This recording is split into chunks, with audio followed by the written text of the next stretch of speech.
Okay, people, so now it's August 4th, 2019.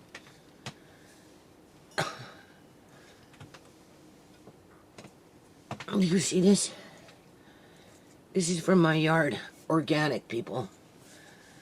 I have a lot of spaghetti squash growing. So basically what I'm going to do today is I am going to attempt to can some of it, and then others I'm going to bake them, I guess, in the oven to some degree, and then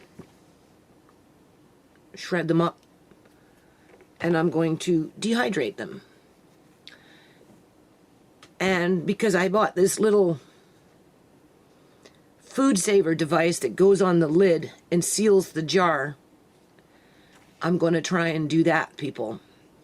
The only problem is I thought I ordered a wide mouth jar sealer. It's just a smaller one, right? But that's okay. I have some juice jars I can experiment with in terms of the smaller rims, right? But for the most part, I think I'm going to try and can it's a spaghetti squash. I'm going to go out in my yard and I'm going to get... Now, remember, I've already given like 6 of them. I know it was 6, maybe 7 squash to my landlady. This type. She likes hers small, right? She likes them young and tender. I am going to harvest the seeds. I like the seeds. And because, you know, we're looking for superfoods for Amari, easy to digest, that we can fatten them up with cream, butter, avocado oil, stuff like that. This is the perfect food. So don't look a gift horse in the mouth when opportunity knocks, you know. So I am going to, I canned the blackberry juice last night, and I got 2 little jars of syrup or something. I just threw a bunch of sugar in it and let it cook for a while and thickened it up, so I don't know what it's going to be like until I open up the jar. Either or, if it's too thick, you just warm it up and you can put it on your pancakes or whatever, right? I don't know if it's going to be like a jelly. It might be a little more thicker than a jelly because I let it cook for quite a while. So that's what I'm going to do today, people. Justice for Shemaine. All right. I haven't really had any time to do any. I was going to do paperwork today, but you know, I can't afford to be throwing away good food. If for some reason the spaghetti squash turns into mush in the jar after I pressure can it, you know, there is a solution to it, people. It's simply take off the lid, throw the jars in the freezer, and you're good to go. Because some people say it's okay to can this. Other people say no, because spaghetti squash tends to merge itself together and doesn't hold its shape in terms of a cube. But I've seen a video on YouTube already where, you know, it may have disintegrated a little bit, but it still held its cube. So in that instance, it would be fine for canning. If it turns into a big pile of mush after I'm done, then in that case, I would just pop the jar and I would just throw them in the freezer, because again, this is a superfood for Amari, right? And anyone, I would think, really, that, you know, you can use it as a base, as a staple to either gain weight or to lose weight, right? Because as I'm doing these things, I think about both ends of the spectrum now, right? And I just try and think about it in terms of, for the people who are watching with their different needs, how they can take something as simple as this and convert it over to this, this, and this. And these are the basic reasons. So when you look at a squash, a spaghetti squash, for example, think of it as a staple to build your meal around, whether you're trying to lose weight or whether you're trying to gain weight. Because it's what you add into it that basically makes the meal. This is just the staple. Okay, so I'll be back. Hold on. Okay, so I'm kind of warning you, I'm a little sluggish today. I'm tired. Amari was crying last night for some reason, so I had to lay down with him and calm him down. Anyway, this is what I canned last night. These 5 jars. You can see I haven't even taken the rims off yet. And then I just added extra sugar in this. Alright, it's alright. It's not even moving in there. Oh, a little bit. A little bit. So this will be like a good syrup. Right? So far we've got 10 jars of juice. There's a little extra sugar in these ones, so I'm going to put blackberry juice, extra sugar. And then we've got these apples. And of course you know what's in my fridge. But we're taking a detour today. We're going to get into squash, only because I have it. This is mint leaves from my yard. You can see I've got some hanging up right there. So I will scrunch them up and put them in there. This is like a leaf that grows next door, big patch of it. By the time it's full grown, it looks like pot, but it's not. The Koreans told me it's like used for tea, and it's for lung congestion. So anyway, I have a lot of it there, plus I have some over there. This is raspberry leaves, which actually at some point today, the raspberries, the new shoots, I can go and grab a few more and let them dry and just try and top this off before the end of the year because there's still new shoots coming. So that's raspberry tea. Raspberries are pretty easy to grow, so if you want raspberry tea and you don't want to go to the health food store and buy it, just get yourself a planter pot and some raspberry roots and you can harvest your own. This is, what is it called? Make a mix. Do you see? So as a staple, that's something handy to have around the house. Empty jar, which I'm going to put comfrey in. This is when I went off and got clovers for tea. You got to be careful though with the clover because for women it has a hormone in it, but for men it's good for the pancreas. So we've got the purple kind and we've got the white kind. I haven't had a chance to try it yet. This was just an onion, red onions that were kicking around. I bought from a dollar bag. I dehydrated. This is some old, what is it called?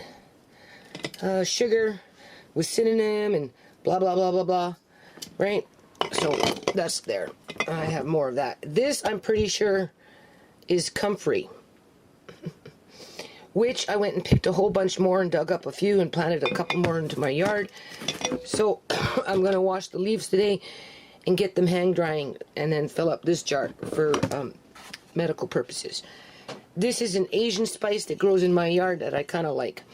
So anyway, we'll be back. Hold on.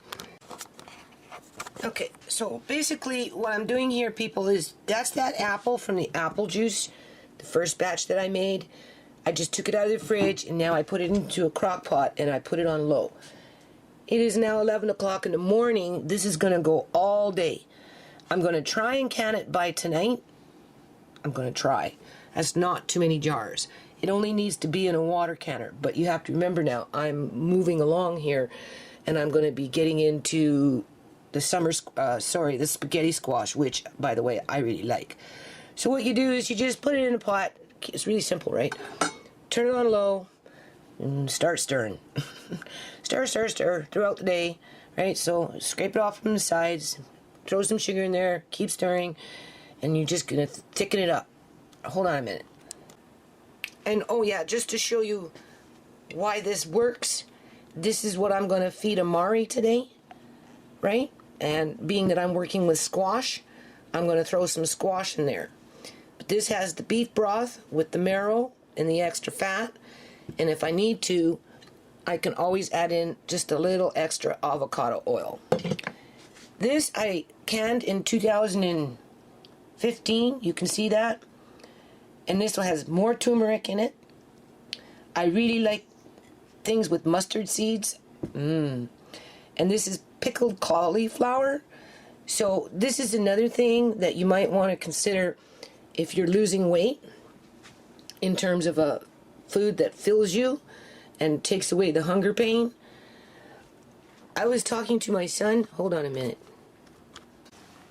Okay, so these are the ones that I'm going for today. These are the larger ones, right? When my landlady came, they were a little smaller than that. She likes them young. Right, this one's not quite ready, but you can see they're still all over the place. I don't know why there's paper all over the place, but there is. So anyway, there's one in there, and then you can see there's another one down there. That's two. All right. I think there's something in here. There's three. And then I think there's something on the other side. So let me see what I get, people. Okay. So what's happening here, people, is the raccoons are starting to dig up the potatoes. Now these ones here got in very early in the season, so they're starting to die off. But they're getting into the ones in the back. I planted some over there too. I don't know. I really don't know what's going on in this yard too much, because I never really have no time to get in here and do anything. This is the plant that I'm talking about, that it gets bigger and bigger and bigger, and then it's good for tea, for congestion in the lungs, right? So I'm going to end up harvesting more of that. Beets don't seem to be growing too much. I don't know what's growing over there. I don't know if it's squash, cucumbers. My landlady's saying, well, where did the cucumbers go? Well, they might be in that corner over there. I wouldn't be surprised if the raccoons aren't already starting to get into the potatoes over there. So what I'm going to do here, people, is I'm going to dig up a few of these. Hold on. Okay. It's hot out there. I'm sweating. Upstairs is hot too. These are the purple kind. To buy half of that in a grocery store, organic, would be more than $7. So that right there, people, is like $14 worth of potatoes, organic. Same thing with this. You're looking at $7 or more for this. Now, obviously these things need to grow a little longer, but if I leave them in for any length of time, the raccoons and the skunks and whatever get to them, right? So anyway, I'm going to see what I can do with these today. Hold on. Okay. As you can see, I have what? Oh my God. 6 of them here. Right? And they're still growing, people. And I gave 6 or so to my landlady. 6 for sure, maybe 7. And hers were just a little smaller than this. She liked hers a little smaller. I'm okay with these ones. Some of them I'm going to dehydrate, and some of them I am going to can. So before you dehydrate, you kind of have to cook them up a little bit. So I'm going to take these bigger ones and take 2 or 3. 2. I'm going to do 2. I'm going to take 2, maybe the smaller one and this one, and I'm going to turn on my oven and start baking them. The potatoes I am going to can. So what I'm going to do is, because these are out of the garden today, so I'm going to peel them, and then you blanch them, you cube them, you put them in clean jars, you fill them up with water, add a little bit of salt, and you pressure can quart size for at least 40 minutes. So I think what I'm going to do is I'm going to start with the potatoes first, because they're 40 minutes. These ones are 90, and you have to cube them and blanch them and everything, and it's going to get hot in here. Hold on a minute. Okay, people. So I'm going to upload this now, because this is going to be a long video in terms of over the next day and a bit, if I continue to record. This is Shimei's laptop. This is her screensaver. These are pictures of her. That's Andre when he was in foster care, if you notice how miserable he looked. Right. That's an ultrasound. with a, what do you call it? 3D. See, there's the 3D. This 3D could have very well have hurt Amari, right? Because there are no real studies on it, but clinics are allowed to open up for whatever reason and charge people for these 3D ultrasounds. And Amari's was more than 30 minutes. And what these 3D ultrasounds do is they heat up the baby's brains. They cook the babies. That's what they do. Right? So obviously, as I'm looking at this, all I can think about is this health nurse running around with her file saying that Shmei was a drug user, implying that she was a drug addict. Right? And therefore, because she was, that's Shmei's dad, that's Troy. There's Shmei. Just recently. Shmei, just recently. This is what drug addicts look like, people. Okay, like I'm so fed up with Fraser Health Authority and their fucked up employees that, you know, running around thinking they're all high and mighty because they came up in a time or they had the resources to go to college without having their nephews and nieces, you know, kidnapped, pulled out from underneath the rug, right? Disappear, you know, stop talking, you know, stop eating. Just brain damage, people. The brain damage doesn't have to be like, what do you call it? You know, hit somebody on the head and muck up their brain. Brain damage is psychological abuse and terrorism, right? Fear and anxiety and depression and just the whole 9 yards, right? This. I'm asking my pediatrician if maybe the 3D ultrasound was what caused Amari's brain injury. That's Andre when he was little before he was taken. This is obviously Shmei at work somewhere, right? Because she pretty much started working when she was, what, 14? And right up until she was going to college to go to work in 9 months, full-time. Nurse's assistants at $24 an hour. And then she was going to go into nursing, which she should have done when she was living in her room before Andre was taken. Andre in foster care again. All right.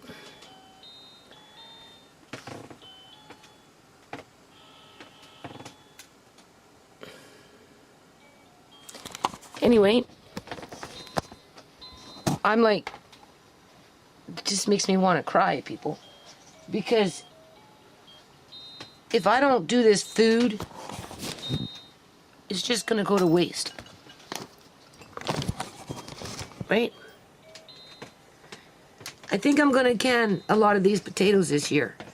Because if I put them in my cold room outside and I cover them up, it's okay if I do that with some of them, you know, chances are they'll be okay for spring for planting.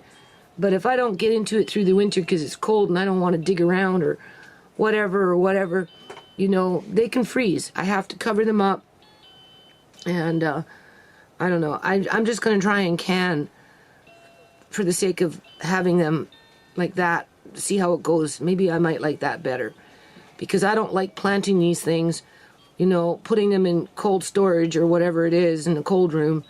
Forget about them, then go back later and find out that half of them froze, or, you know, they've gone into the rooting mode, right?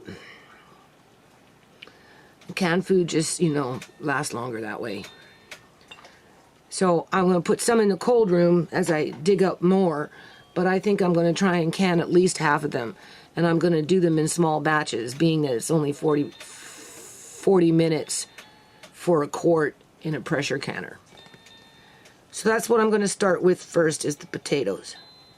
I had to close my door because I've been battling a hornet's nest for the last week, and I finally got it busted up, and the hornets are mad at me, and they're coming in the house and they're chasing me around. Almost had one just like not even 20 minutes ago sting me in my ear and got caught up in my hair, and bzzz, right? Because I busted up their nest. It's just the perils of having a yard. Every year I'm busting up hornets' nests. Hold on a minute. Okay, I don't know what I was saying because I'm tired. I don't even know how I'm going to manage for the day, people. I was talking to my son about this new treatment that they have Amari on now in terms of this hip situation.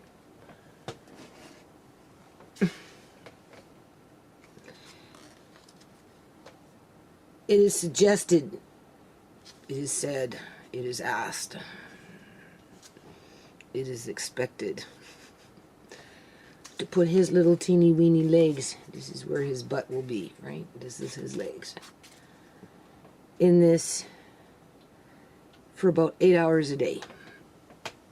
Normally, they put it on at night for children because less activity, you know, right?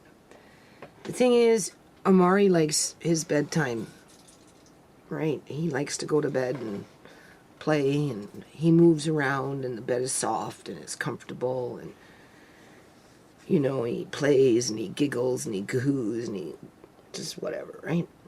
And the other thing is, people, children grow at night.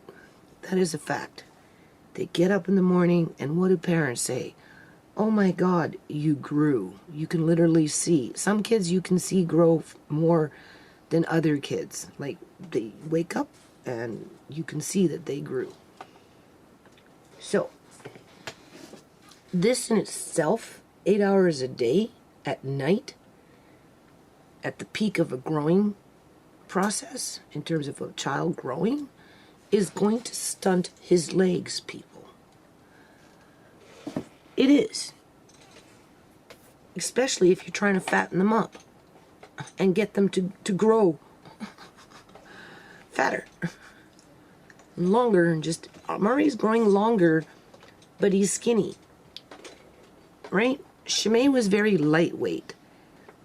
Even when she was a baby and a little chubby, she was as light as a feather.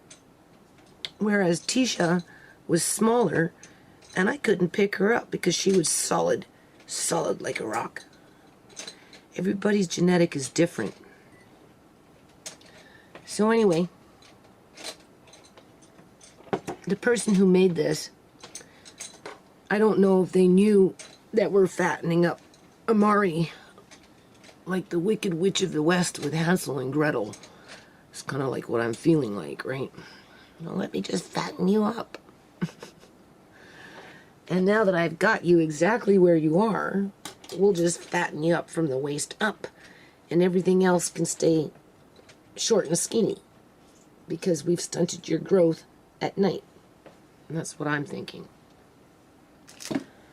Now, she did say I could use it during the day as long as I try and use it, because some children, they'll cry with it on at night.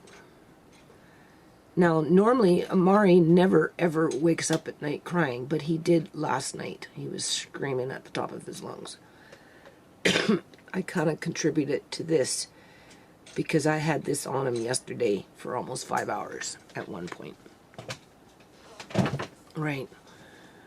So I'm going to be putting it on him pretty soon. I'm trying to get it on him during the day for an 8-hour period, whether it's 4 hours at a time here and 4 hours later, or if we can go the full 8 hours.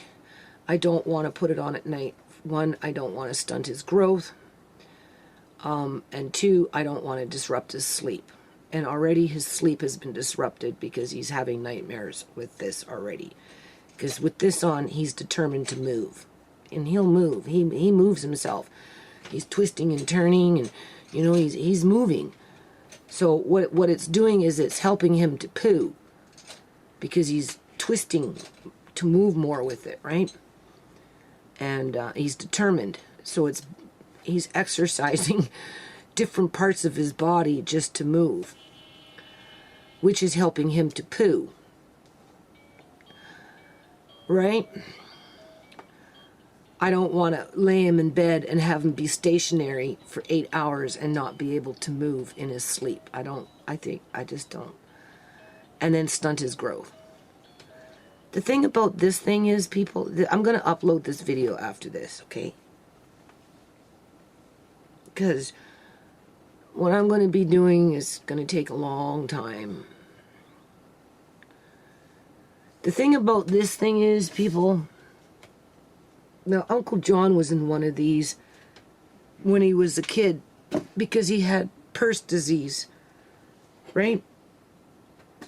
And so, because he had that disease, they, what do you call it?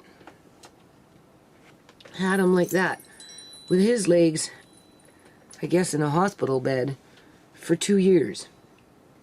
In some kind of bed.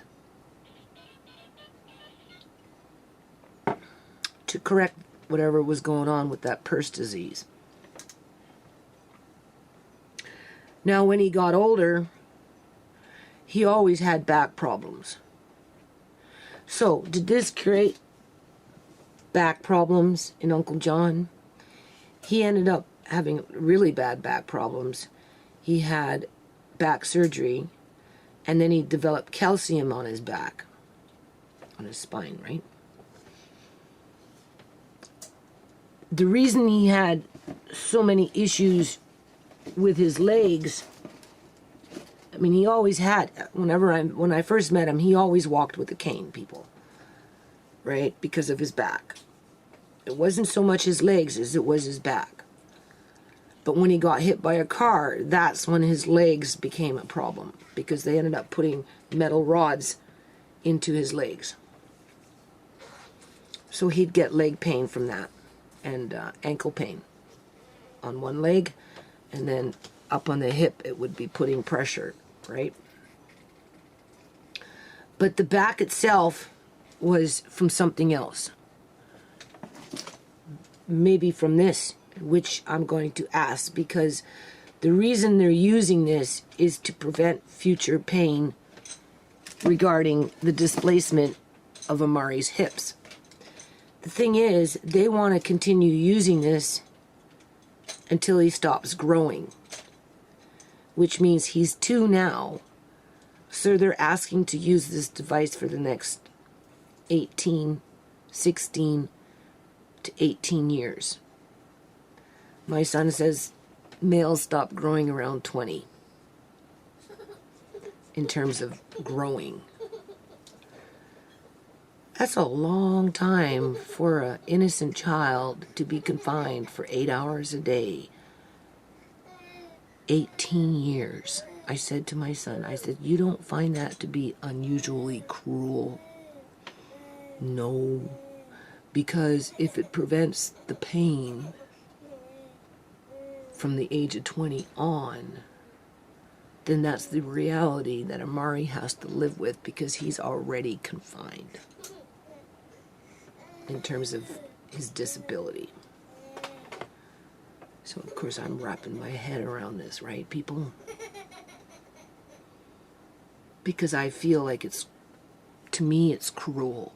Nobody would want to lay like this for 8 hours a day for 18 years. Hold on a minute. I just gave him back his toy. So,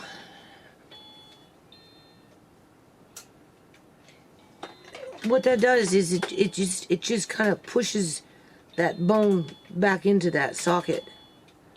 Because if it continues to keep coming out, then the cartilage, which has no blood flow going through it, will begin to die. And then once the cartilage is gone, it's impossible to get it back because there's no blood supply through it. There are foods that I can feed him to help rejuvenate the cartilage, as this device kind of pushes that into the socket. But this is something that they've been doing, these doctors, for the last 10, 15 years. In terms of this is what they advise, because otherwise, if they don't do this, Amari will get to a certain point where they have to cut the bone and just let it float or something. I don't know. I'll have to get more they'll have to draw something for me. When I see the actual surgeon, I'll get him to explain why they're doing this, because again, for me, you know, I see it like, I don't know, I don't see it as quality healthcare, people. I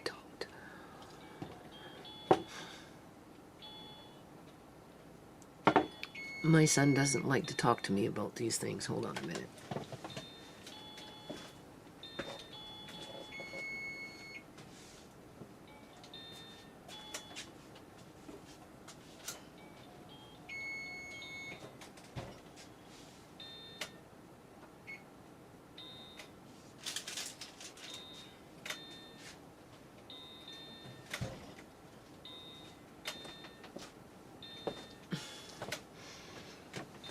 My son's baking cookies in the oven here. I got a couple more minutes before I take them out. And then I get into this squash, right? He doesn't like talking to me about these things because, you know, you can't fight the system. That's the first thing. I mean, obviously I'm going to be like, you know, reminding these people the next time I see them that I can't really use this at night. If your other team over there is telling me to fatten him up during the day so that at night he grows, because this will definitely stunt his growth. During the day, no, it won't, because he's using energy. He's not growing during the day. He's using energy. What that's doing is he's just using extra different parts of his body, and he's learning to move around outside of being confined, which I said to my son, I said, well, don't you find that to be kind of psychologically cruel, to be asking somebody to be like that for like 16 to 18 years, 8 hours a day? Not to mention the surgeries that you're facing or anything else that you're coming up against. He goes, well, yeah, it is what it is. Get over it, Mom, you know. His thumb is like this, right? You have to use these braces. Tisha came home with these little thumb things to put his thumb like that. And do you think for the life of me I can find them? I said, go get me one and I'll see if I can sew it. So anyway, this is what we're now having to do. And as they're running around in the halls whispering that Shimei was a drug user, people. This is the point of this video. All right. I'm supposed to do all this feeling good about, oh gee, you know, I got food, I got organic food, I got a variety of organic food. I have the equipment to preserve that food.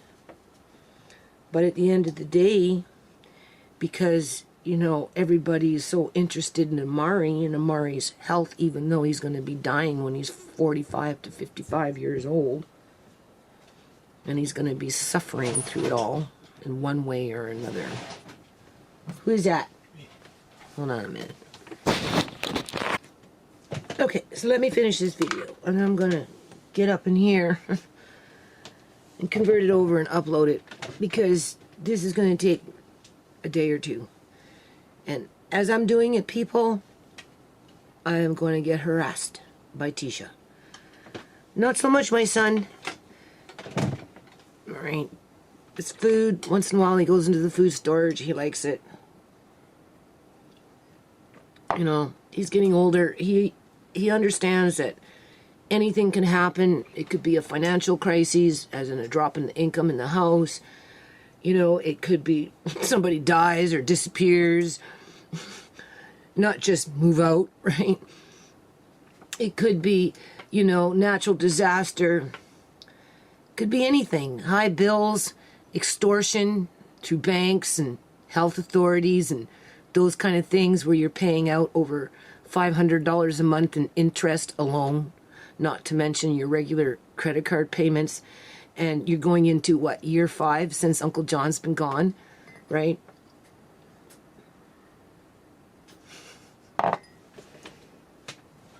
That's why it's extortion, people, because that stuff should have been paid off within the second year before he disappeared, because Uncle John and I were down to 3 major bills: Royal, MasterCard, and CIBC Bank. And I almost had us down to 2. And we were going to, and it was actually my credit card that we started off with, Royal credit card that came in on my name, and then he came in and signed on so he could start building up his credit because his wife had bankrupted him. And then after years went by, they offered him a credit card, so he got that. So those were the 3, but Royal was only $3,000. Uncle John's was $13,000, mine was $19,000. When they took Uncle John, within 8 months, that $13,000 credit card that he had completely disappeared. Wiped off the books. Because the money went through in October, people.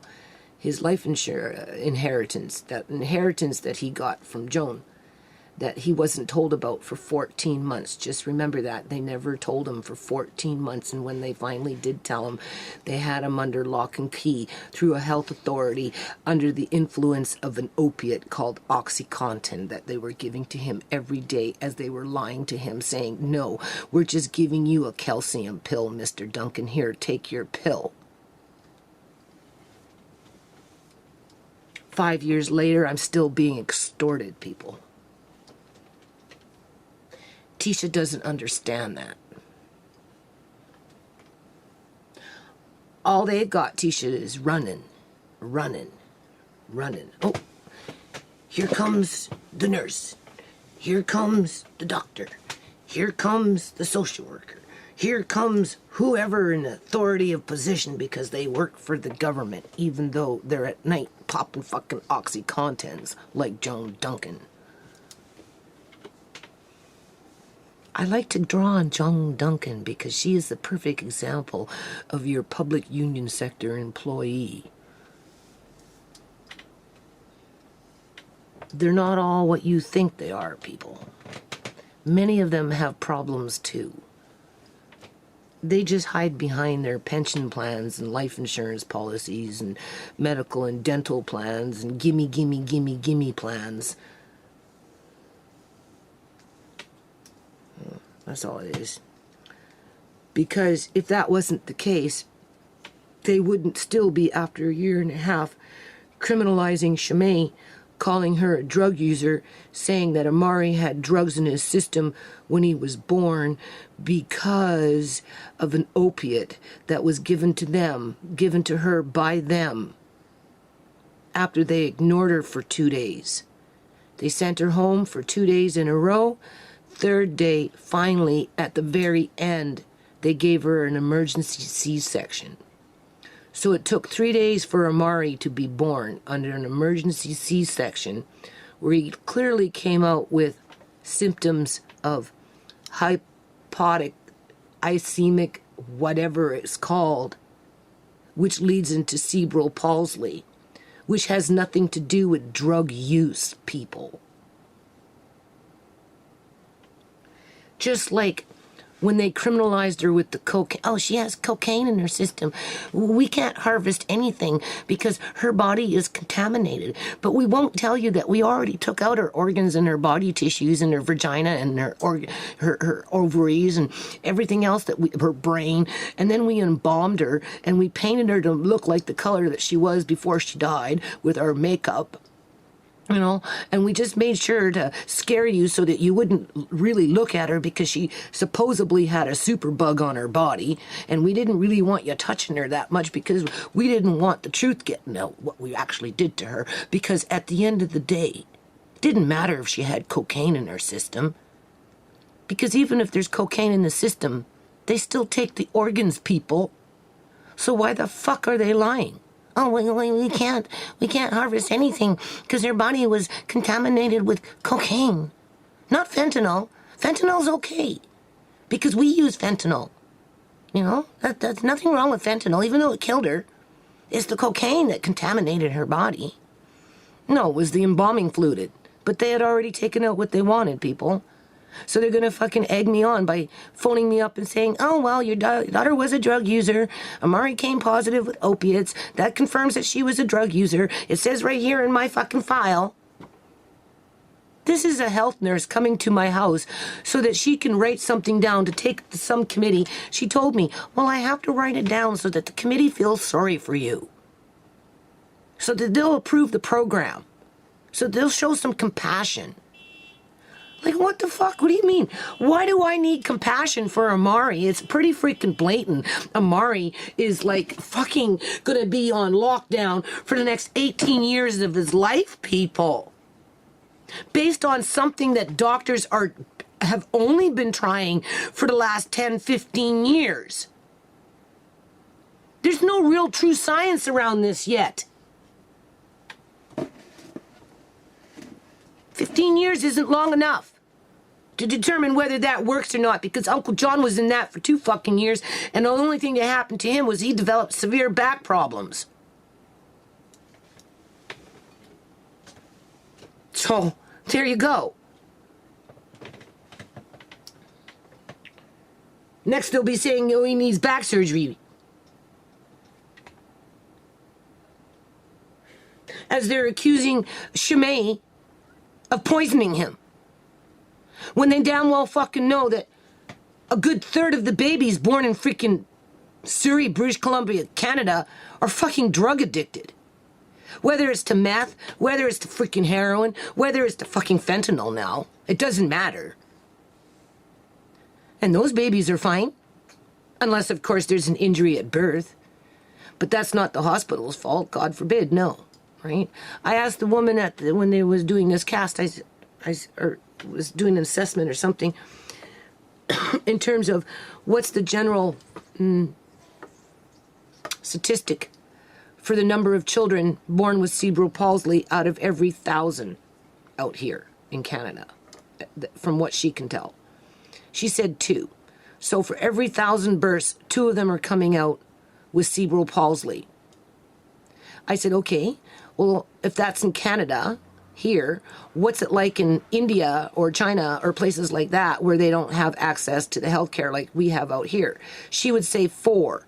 4 in 1,000. Because they out here, they can do these so-called C-sections.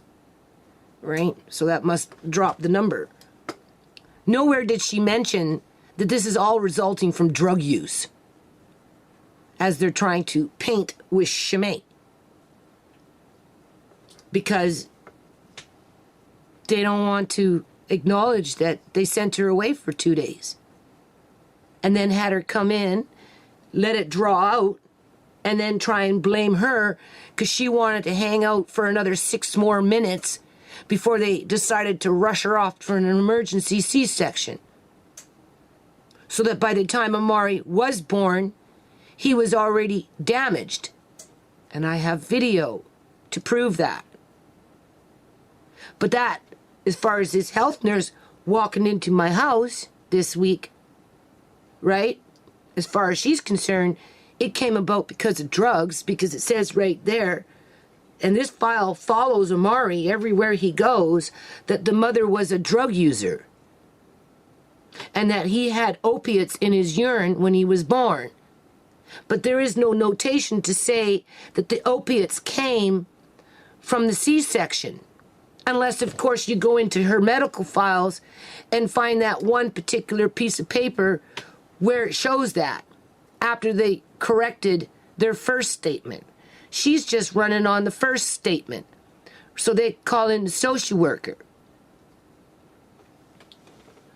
And then proceed to take the children and do as they please with them.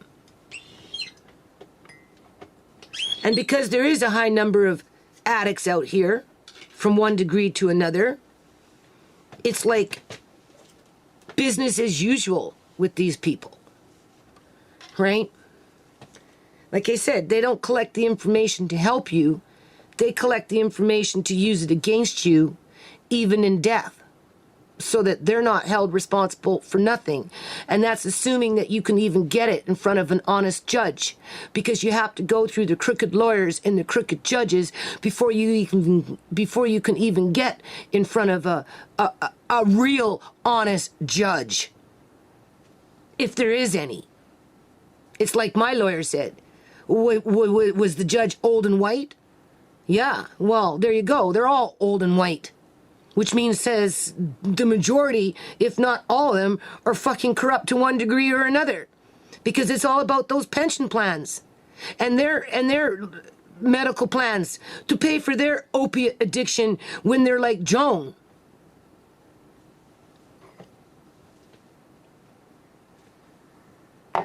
As they're still down talking the public. Because they never look in the mirror for themselves. Right? So my grandson, I don't know what kind of life he's going to have, people. This is like he's looking at where this for 8 hours a day for 16 to 18 years of his life. And that's not including the surgeries that go around this. And that's just with the hips. Okay? There's other issues that they want to cut into, clip this and clip that and clip. I asked him to get him circumcised so that he won't be sexually abused. Nobody wants to touch it. Oh no, there's no medical necessity. Well, considering his circumstances, he could never clean himself, and considering what happened to Andre, I think it's kind of important to protect him from sexual abuse if he should ever leave my care. They don't want to address that, though. I'll tell you what happened to Andre, and I'm going to end it on this note. Andre was with us for 28 months. Never had a problem with his penis. Never had a diaper rash. And if it was very mild. Right? He disappears, and within 3 weeks, upon one of Sierra's visits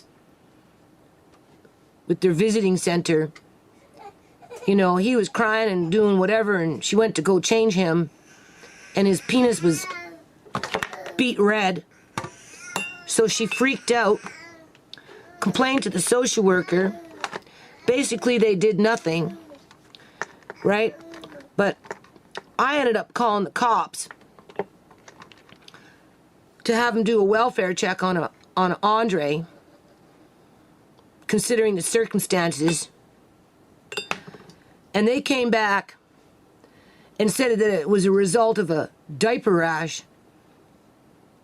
which I don't know how that's possible. But anyway, the woman that had him ended up taking him to a doctor. And then apparently this doctor gave him some kind of cream where this woman literally was pulling down his foreskin every day.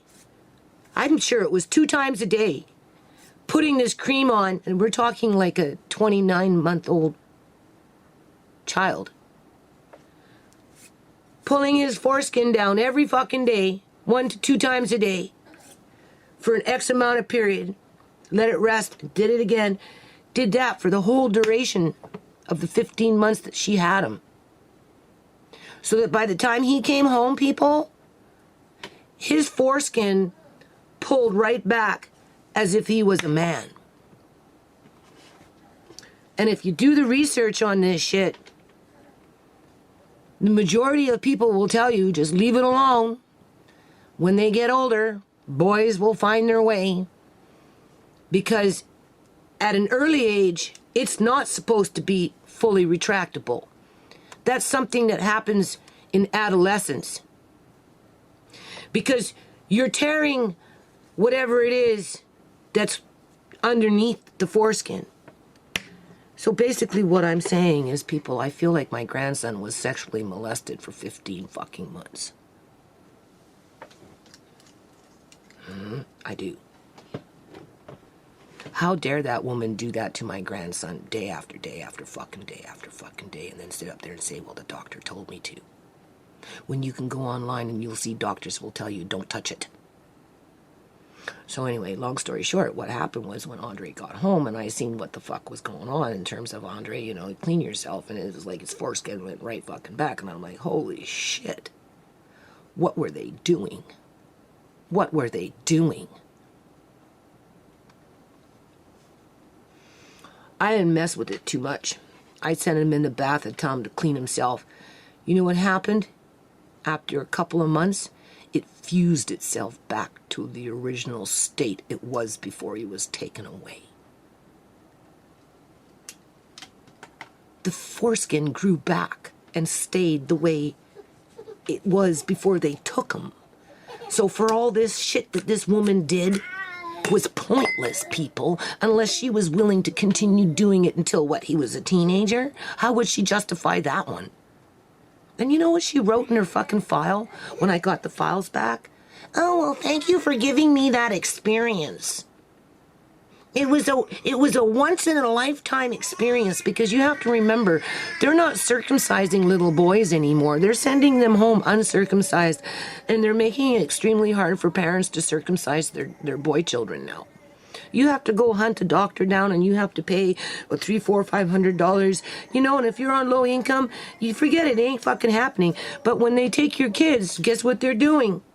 They're pulling it fucking down. It only takes one diaper rash to give them a freaking infection. And once they got an infection, they got an excuse to touch that for the next however long they want.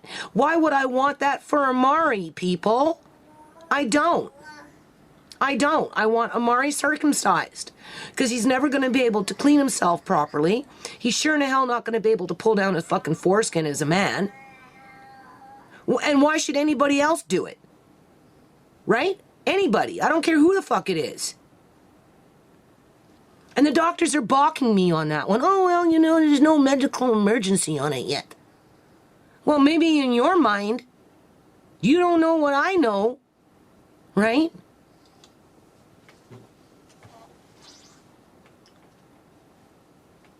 So now what happens to Andre every now and then is it gets inflamed. And then the doctor gave me a little cortisone cream that you take a Q-tip and you just put on the edge, right? And that's to help with the inflammation and anything that, you know, is irritating him. And then, of course, as he gets older, right, I tell him now, like, you need to start pulling it down a little bit, Andre. But, you know, he's talking already about having it clipped. Because we were going to clip him before they took him. Because his father had problems with his penis. His father had to have a circumcision at age 8. Andre's age now. Because of the issues. So we were trying to get Andre circumcised. But before that happened, they took him. And then he magically, mysteriously, ended up with this huge freaking penis problem that resulted in 15 months of, I don't know what the fuck you can call it. I just know that it still burns my goat. And I don't want that for Amari. I don't care if it's a nurse. I don't care who the fuck it is. Nobody has the right to be going around pulling down his fucking foreskin when he's in pain because he has a penis infection. Because I'm not always going to be there looking after him. And since they have already got Tisha running, you know, they just got to keep the fucking fire on Tisha's toes, and it won't be long before she won't be able to live up to their expectations, whatever they are. And he's going to be a laying duck, people, not a sitting duck, a laying fucking duck. To somebody that doesn't mind doing this every day. You know, to somebody that can't defend themselves. I don't care if it's a 28-month-old child or a freaking 22-year-old disabled man who can't move. Who was forced to be like this for at least 8 hours a day for 18 fucking years. It's like my son said, shit's just getting weirder and weirder and weirder. So I'm like really angry with this nurse like coming into my house with her idea of, well, in my file it says this. Yeah, well, your file is wrong. Right? For every child that was born with cerebral palsy, that must mean that there's a lot of fucking drug users out there. Do you see how asinine that is, people? Now they're blaming cerebral palsy on drug use. even though they're the ones that sent her home for 2 days in a row. Had her come back to the hospital on the third day, made her fucking go on and on and on and on and on, then gave her an extra 3 minutes, 6 minutes, and then gave her a C-section, and then came in and said, oh, the baby's got opiate in the pee, but never mind that we gave you drugs to put the opiate into the pee. So, okay, now that we've seen that, we'll just let you go home. But when you get murdered, and, you know, we're going to cover that up because we want your brain for studying, and, you know, we want to sell off this and we want to sell off that. And since we don't want to fucking get caught because it's written right here that you are a drug user, well, we might as well blame the baby on that one too, right? Right? Blame that on the baby too, right? It's all Shemai's fault, people. All Shemai's fault.